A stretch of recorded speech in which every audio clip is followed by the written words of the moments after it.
손흥민은 에버턴과의 경기에서 뛰어난 활약을 펼치며 2골을 기록했고 영국 언론으로부터 많은 찬사를 받았습니다.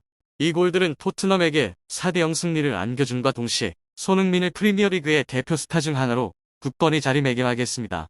경기 후 인터뷰에서 엔지 포스테코글루 감독은 손흥민을 아낌없이 칭찬하며 그가 토트넘의 전설이 될 것이라고 자신있게 예측했습니다. 인터뷰에서 포스테코글루 감독은 손흥민을 중앙 공격수로 배치한 전술적 결정을 공유했는데요. 그는 에버턴의 수비 전략에서 골키퍼 조던 픽포드가 중요한 역할을 할 것이라고 판단했고 상대의 견고함을 무너뜨리기 위해 큰 압박을 가할 수 있는 선수가 필요하다고 말했습니다. 손흥민은 뛰어난 스피드와 상황 판단 능력으로 이 포지션의 완벽한 선택이 되었습니다. 손흥민은 포스테코글루 감독의 선택에 옳았음을 증명했을 뿐만 아니라 중앙 공격수에서 왼쪽 윙으로 이동하는 유연성도 보여주었습니다. 어느 포지션에서든 손흥민은 뛰어난 마무리 능력을 유지하며 에버턴의 300 수비진에게 큰 위협을 주었죠. 이번 경기는 상대에게 압박을 가하는 것부터 냉철하게 상황을 마무리하는 그의 전후 플레이를 분명히 보여주는 경기였습니다.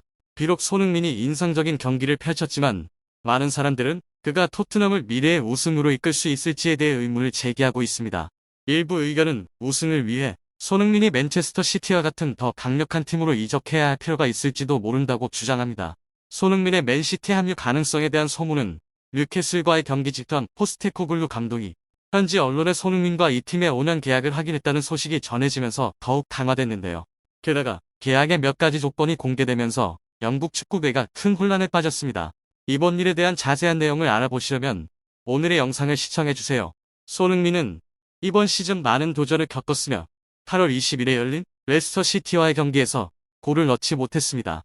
이로 인해 영국 언론으로부터 일부 비판을 받았으며 그가 토트넘을 떠날 수 있다는 의견도 있었습니다.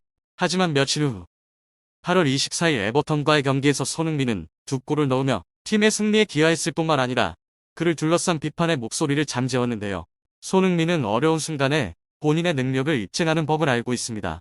그는 뛰어난 기술뿐만 아니라 강한 정신력을 가진 선수로 언제나 의문을 던지는 사람들에게 인상적인 경기력으로 답변할 준비가 되어 있습니다.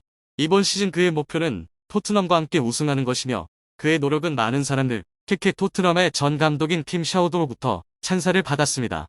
8월 27일 스퍼스웹의 보고서에 따르면 팀 샤우드 감독은 에버턴과의 경기에서 손흥민의 활약을 칭찬했습니다. 그는 토트넘과 맞붙는 팀들은 손흥민의 강력한 공격으로 인해 큰 압박을 받을 것이라고 언급했습니다. 그의 대담함을 보라 샤우드는 강조했습니다. 그는 손흥민의 결단력을 보라.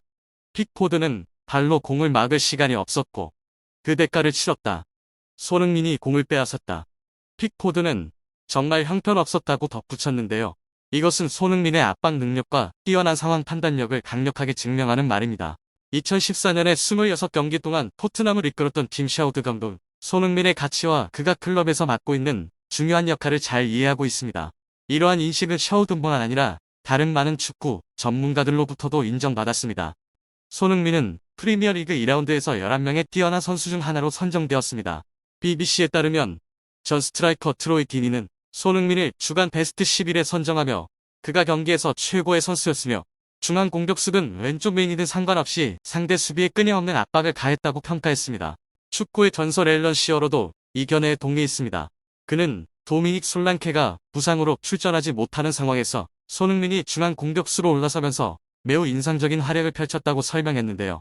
여러 포지션에서 뛰어난 손흥민은 토트넘에게 있어 매우 귀중한 자산임을 입증했으며 현재 프리미어리그에서 가장 뛰어난 선수 중 한 명으로 평가받고 있습니다.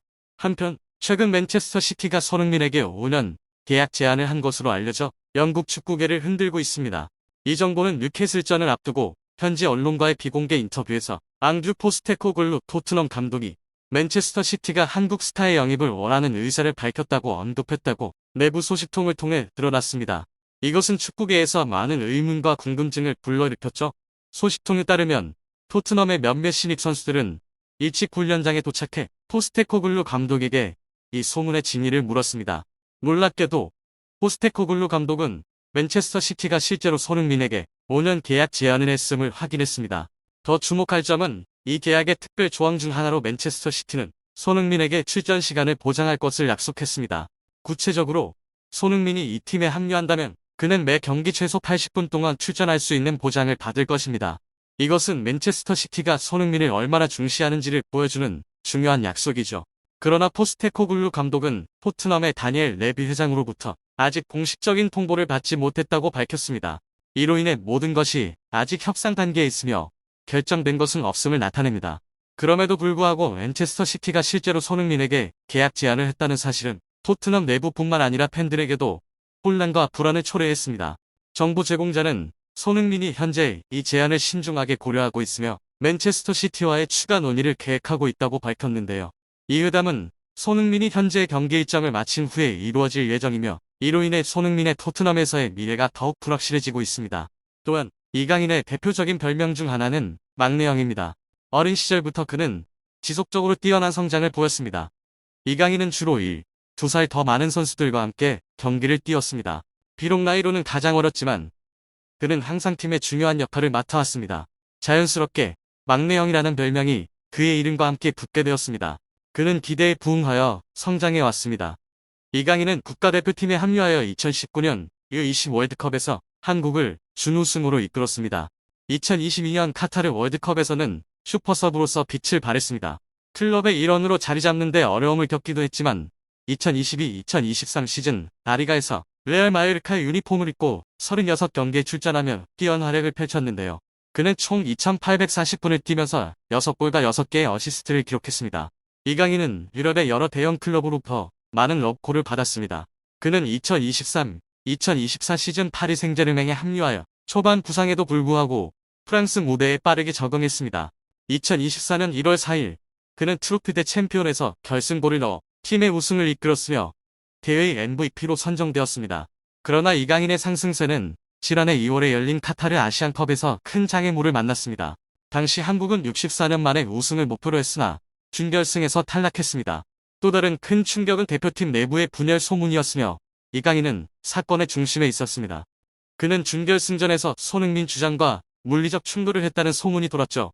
공공의 분노가 일었고 이강인은 국민 남동생에서 반항아로 여겨졌습니다. 이강인은 자신의 소셜미디어에 2차례 사과문을 올렸고 직접 손흥민에게 사과하기 위해 런던으로 날아갔습니다. 3월에 있을 국제 경기를 앞두고 그는 다시 한번 사과하고 자신의 실수를 인정했습니다. 손흥민은 이강인을 격려하며 이강인이 더 나은 선수, 더 나은 사람이 되기를 바란다고 말했습니다. 팬들도 마음을 열고 이강인을 용서했습니다. 어려움을 겪은 후 이강인은 현재 9월에 국제 경기를 준비하고 있습니다. 이것은 홍명보 감독이 이끄는 국가대표팀의 새로운 출발이죠. 이강인은 대표팀에 소집되었습니다. 이전과 다른 점은 홍 감독이 최종 26명 명단에 2000년대생 선수 7명을 소집했다는 점입니다. 이것은 국가대표팀의 새로운 물결입니다. 이강인, 정호연, 이한범, 엄지성, 김준홍, 최우진, 양미 등이 포함되었습니다. 이 중 이강인은 국가대표팀에서 가장 많은 경험을 쌓은 선수입니다. 이제 그는 더 이상 막내가 아닙니다. 이제 그는 밀레니얼 세대의 대표 선수입니다. 과거의 실수를 반성하며 그는 젊은 선수들의 주장으로서 더욱 모범이 되어야 합니다. 이강인은 9월 2일 2024-2025 시즌 리그왕의 3라운드 경기에서 릴과 맞붙을 예정입니다. 이 경기는 9월의 국제 휴식기 전에 열리는 마지막 경기이죠. 리그왕 개막전에서 이강인은 경기 시작 2분 4초 만에 첫 골을 기록했습니다. 2라운드 몽펠리에와의 경기에서는 후반 37분에 결승골을 넣었습니다. 이강인은 3라운드에서 추가 득점을 목표로 하고 있습니다.